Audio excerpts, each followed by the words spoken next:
জয়গুরু। পরমদয়াল শিশি ঠাকুরের শ্রীচরণে জানাই ভূমিষ্ঠ প্রণাম। আপনাদের প্রতি প্রত্যেককে জানাই রানন্দিত জয়গুরু। আজ ইষ্ট প্রসঙ্গে আলোচনা করব যে আমরা যত জীবনে আমাদের বয়স হয় আমরা প্রত্যেকেই চাই ভালোভাবে বাঁচতে। তো এই বাঁচার জন্য আমাদেরকে একটু ভালোভাবে সুস্থ অবস্থায় থাকতে হবে। তাই খাওয়া দাওয়াটার ওপর একটু নিয়ন্ত্রণ করা আমাদের প্রত্যেকের দরকার। জীবন চাই বাঁচতে, চাই বৃদ্ধি, চাই আনন্দ। এই চাওয়াকে পেতে হলে নিশ্চয়ই এক স্বাভাবিক পথ ও গতি আছে। জীবনের এই স্বাভাবিক পথ ও গতি থেকে মানুষ যখনই বিশ্লিষ্ট হয় তখনই আসে দুঃখ, যা মানুষের পছন্দ নয়। তখন আবার চেষ্টা করে স্বাভাবিক জীবন গতিতে ফিরে আসতে। জীব তথা মানুষের জীবনে প্রতিদিনের প্রধান বিষয়গুলি হলো আহার, নিদ্রা, ভয়, মৈথুন ও অস্মিতা। মানুষের ক্ষেত্রে সদাচার ও বিনোদন আরও দুটি আবশ্যক ক্রিয়া। এই নিয়েই প্রতিদিনের জীবনচক্র। এই প্রতিটি বিষয়ের সামঞ্জস্যপূর্ণ চলনই সুস্থ থাকার উপায়। মানুষকে সুস্থ থাকতে হলে শুধু শারীরিক ও মানসিকভাবে সুস্থ থাকলেই হবে না, তাকে সমাজ ও সামগ্রিক পরিবেশ নিয়েও বাঁচতে হবে। আহার জীবনের একটি প্রধান বিষয়। অনেক সময় মনে হয় আহারের জন্যই জীবন। তাই কথাই বলে মানুষ না খেয়ে মরে না, খেয়েই মরে। আবার আছে উনো ভাতে দুনো দল, বেশি ভাতে রসাতল। এই অভিজ্ঞতালব্ধ চলতি কথাগুলির আর ব্যাখ্যার প্রয়োজন হয় না। তবে সামঞ্জস্যপূর্ণ সুষম পরিমিত আহারই শ্রেষ্ঠ। আহারের দুটি বিষয়, একদিকে খাদ্যগুণ, অন্যদিকে পরিমাণ। খাদ্যগুণের বিচারে শর্করা, প্রোটিন, চর্বি ও স্নেহজাতীয় পদার্থ, ভিটামিন, খনিজ লবণ ও খাদ্য আঁশ যেন উপযুক্ত পরিমাণে থাকে। এই রকম খাদ্যকে সুষম খাদ্য বা ব্যালেন্স ডায়েট বলা হয়। আমাদের প্রত্যেকেরই সুষম খাদ্যই গ্রহণ করা উচিত।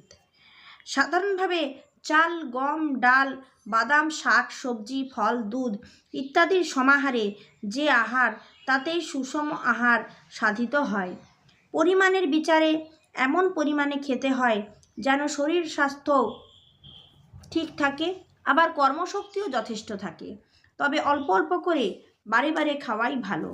বর্তমানে বিভিন্ন পরীক্ষা নিরীক্ষায় দেখা গেছে মোট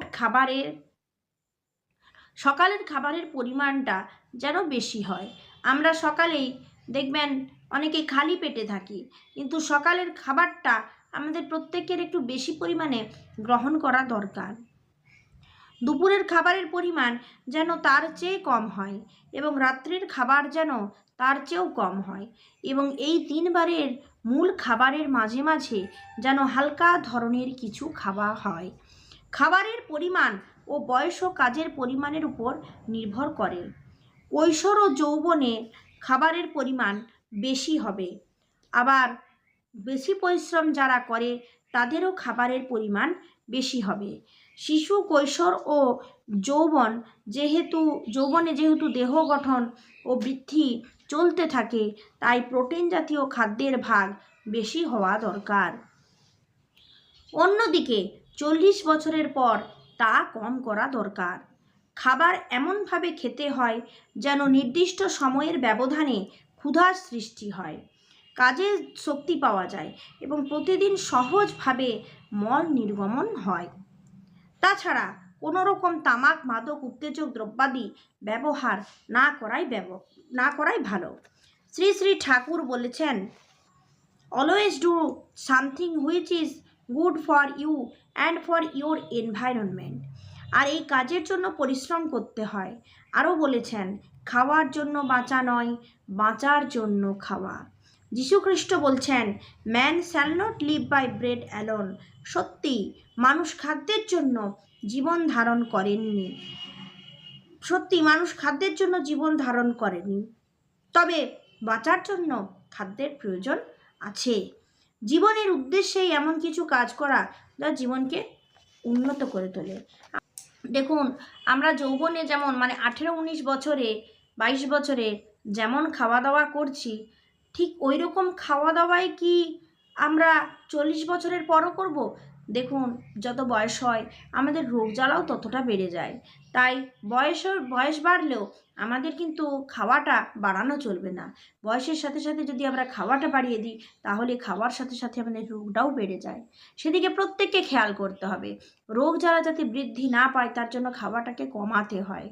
বয়সের সাথে সাথে খাওয়াটা যেন না বাড়ে। তাই আমাদেরকে প্রত্যেক দিন ভালোভাবে নাম ধ্যান করা, ভালোভাবে ব্যায়াম করা, শরীর চর্চা করা, একটু ঘাম ঝরানো প্রত্যেকের উচিত। সে আমরা যতই হেলদি হই, যতই স্বাস্থ্যবান হই, যতই রোগবিহীন থাকি না কেন, রোগ যাতে শরীরে না আসে সেই জন্য যদি আমরা প্রথম থেকে চেষ্টা করি, তাহলে সত্যিই দেখবেন বড় বড় রোগের হাত থেকে মুক্তি পেয়ে যাচ্ছেন। আবার হযরত রসুল বলছেন, তোমরা মাথার ঘাম পায়ে না ফেলে খাবার খাবে না। যদি শারীরিক পরিশ্রম বেশি না হয় তবে ব্যায়াম চর্চার মাধ্যমে তা করে নিতে হবে। তবে পর্যবেক্ষণের মাধ্যমে দেখা গেছে সকলেই যদি দিনে অন্তত আধা ঘন্টা হাঁটে, তবে সবাই অন্তত পক্ষে 5 দিন হাঁটে, তবে সব দিকেই সুস্থ থাকা যায়। হাঁটা ছাড়াও অন্যান্য ব্যায়াম চর্চাও করা যেতে পারে। পরিশ্রমের পর বিশ্রাম অবশ্যই প্রয়োজন। সবচেয়ে ভালো বিশ্রাম হচ্ছে ঘুম। ঘুম শারীরিক ও মানসিক বিশ্রাম এনে দেয়। প্রতি জীবের ক্ষেত্রে প্রকৃতি এই ঘুমের বিধান দিয়েছেন। বিভিন্ন বয়সে ঘুমের প্রয়োজন। সবচেয়ে ভালো রিল্যাক্সেশন এক্সারসাইজ হচ্ছে 5 থেকে 7 মিনিট শবাসন করা। আমি আজও পর্যন্ত যে ঋত্বিক দাদা আমাদের বাড়িতে আসেন, আমি দেখেছি প্রায় মাঝে মধ্যে কথার ফাঁকে ফাঁকে তিনি খুব সুন্দরভাবে শবাসন করছেন। শবাসন হচ্ছে শরীরকে ঠান্ডা রাখে, হার্ট অ্যাটাক আসতে দেয় না, বড় বড় রোগের ঝুঁকি থেকে আমাদেরকে মুক্তি দেয়। সবথেকে বড় কথা, এখন তো হৃদরোগের সংখ্যা খুব বেশি বেড়ে গেছে। এখন ছোট ছোট বয়স যারা, তারাও হৃদরোগে ভুগছেন। আমাদের এখন শ্রী ঠাকুর 24 ঘন্টায় 3 থেকে 4 বার এবং প্রতিবারে 5 থেকে 7 মিনিট শবাসনে ধ্যান করা সাধনার অঙ্গ হিসাবে বেছে নিয়েছেন। শ্রী বর্দা ছাত্রদের উদ্দেশ্যে বলেছেন, রাত্রি 10টার মধ্যে শুয়ে পড়া ভালো। আসলে রাত্রির অন্ধকারে আমাদের শরীরের পিনিয়াল গ্রন্থি থেকে মেলাটোনিন নামক এক প্রকারের উৎসেচক মিশ্রিত হয়, যা কিনা খুব ভালো অ্যান্টিঅক্সিডেন্ট, যা শরীরের উৎপন্ন বিষাক্ত ফ্রি অক্সিজেন র্যাডিক্যালকে প্রশমিত করে এবং শরীরের গঠন এবং পুনর্গঠনে সাহায্য করে। সে কারণে রাত্রে শোবার আগে আলো নিভিয়ে অন্ধকার করে শোয়া ভালো। বেশি রাত জেগে কাজ করা, টিভি দেখা, মোবাইল বা কম্পিউটারে কাজ করা সবই পিনিয়াল গ্ল্যান্ডকে নিষ্ক্রিয় রাখে। ফলে ফ্রি অক্সিজেন র্যাডিক্যাল শরীরে জমা হয়ে নানা প্রকার অসুখ বিসুখের সৃষ্টি করে। বর্তমানে diabetes, high blood pressure, heart attack, stroke, cancer, স্মৃতিভ্রংশের মতো দুরারোগ্য ব্যাধি হবার মূলেও এটি একটি বিশেষ কারণ। বেশি রাত্রে শুয়ে সকালে বেশি সময় ধরে ঘুমালে বিশ্রাম হতে পারে, কিন্তু মেলাটোনিনের কাজটা পাওয়া যায় না। আবার রাত্রিতে তাড়াতাড়ি শুয়ে পড়লে সকাল সকাল ওঠা যায়। ফলে সাধন, ভজন, প্রার্থনাদি এবং শরীর চর্চা করা হয়। স্কুল, কলেজ, অফিস, ব্যবসা সব কিছুই সুন্দরভাবে করা যায়। এভাবে ধীরে সুস্থিরে সকাল শুরু হলে বাকি দিনটাও ভালো যাবে আশা করা যায়। ভয় জীবজগতের স্বাভাবিক প্রতিক্রিয়া, যা জীবনকে সংশয়ের মুখে ঠেলে দেয়। তা থেকে ভীত থাকা শ্রেয়, যতক্ষণ না তার নিরাকরণের ব্যবস্থা করা হয়। যারা জীবন তথা বিকাশের পরিপন্থী যেন সেই পথে চলে, তাদের বিপদে পড়ার সম্ভাবনা অধিক। যেমন ধূমপান হচ্ছে স্বাস্থ্যের পক্ষে ক্ষতিকর জেনেও তা গ্রহণ করা। তারা সাধারণতই ওই বিষয়ে আসক্ত।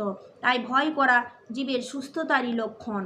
তবে অস্বাভাবিক ভয় এবং একই রকম পরিস্থিতিতে অন্যরা সাধারণভাবে ভয় করে না, তেমনত স্থলে ভয় এবং ভয়ে মানসিকভাবে বিধ্বস্ত হয়ে পড়া তা রোগেরই শামিল।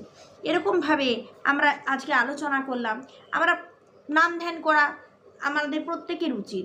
তার সঙ্গে শবাসন যদি আমরা ঠিক মতো না করি, তাহলে কিন্তু আমাদের শরীর দিনের পর দিন ওই হৃদরোগ, আমরাও কিন্তু বড় বড় রোগের সম্মুখীন হব। শবাসন তো খুব সহজ জিনিস, এটা যে কোনো সময় করা যায়। 5 থেকে 7 মিনিট শবাসন সাধনার অঙ্গ হিসেবে এই জন্যই বেছে নেওয়া হয়েছে। প্রত্যেক দিন আমাদেরকে হাঁটতে হবে, অন্তত 10 মিনিট হাঁটা, এটা আমাদের শরীরের পক্ষে ভালো। আপনি দেখবেন 10 দিন হাঁটার পর আপনার শরীরের কী পরিবর্তন হয়।